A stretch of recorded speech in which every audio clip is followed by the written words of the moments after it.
Hey folks, so this is a little tutorial on how to fix or change Cubemaps on items and objects in Source Filmmaker, because I had a lot of trouble working out what to do. A lot of the explanations are kind of scattered or incomplete. This isn't about adding Cubemaps to an existing object without them. This is for objects with Cubemaps already on them, so that's a different tutorial from this. But anyway, here we got a Christmas bauble. Now I've got it against the green screen because when I make the item origin videos I chroma key all the green out and then I add a little drop shadow, make it all look all nice.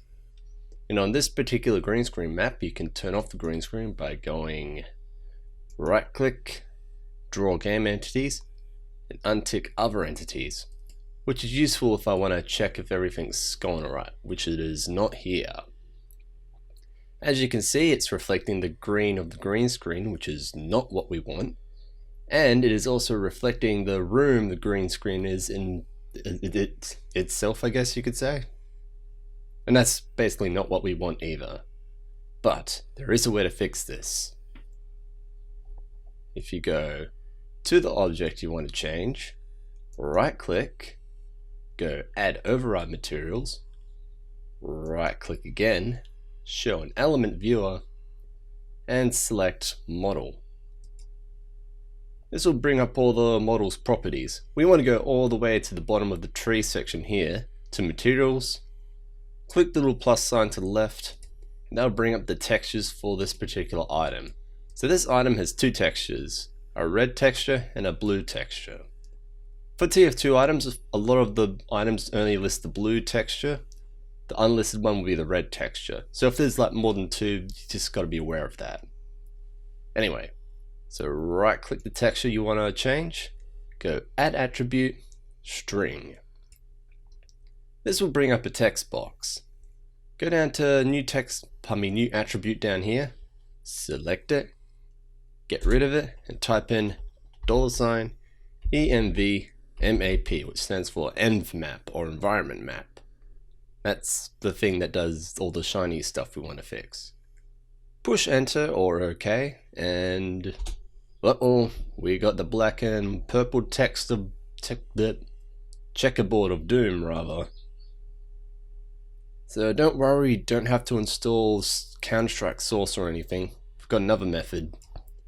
So push the little plus sign on the left of the texture you just changed, and you'll see you got the env map option.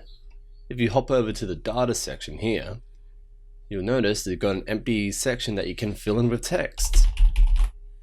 But we don't want to fill it with gibberish. We want to fill it with the pathway for a new Cubemap to replace the current one.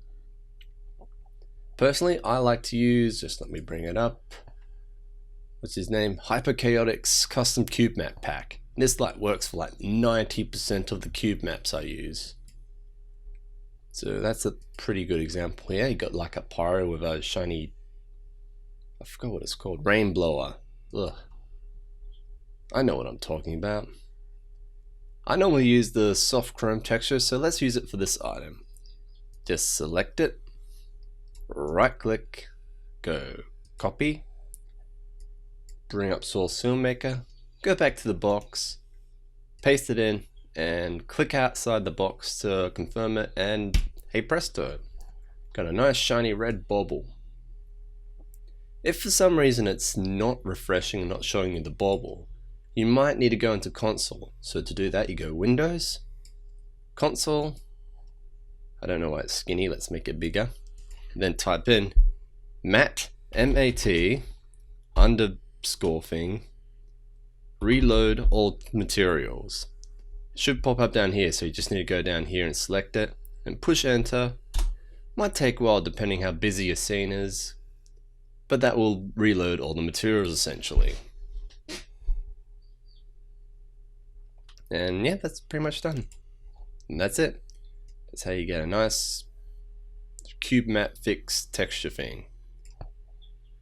It's pretty fun to play around with some of these Cubemaps in this pack. I'll leave a link to it in the description. I'll also leave a link to the map I used for the green screens.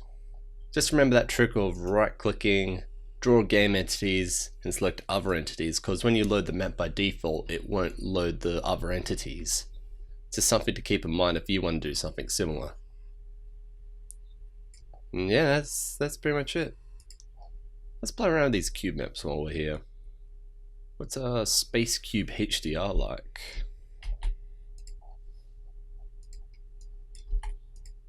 Ooh, that's nice. A bit Christmassy. What about Alien Cube HDR?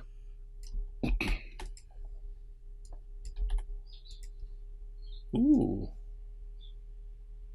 that's also nice. Maybe Cartoon Chrome HDR? There we go. It's got an interesting cartoony effect to it now.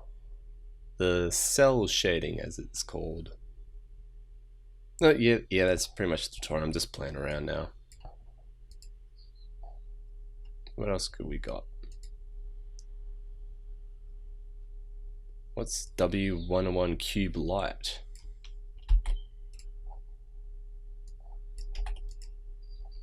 Okay, that's interesting.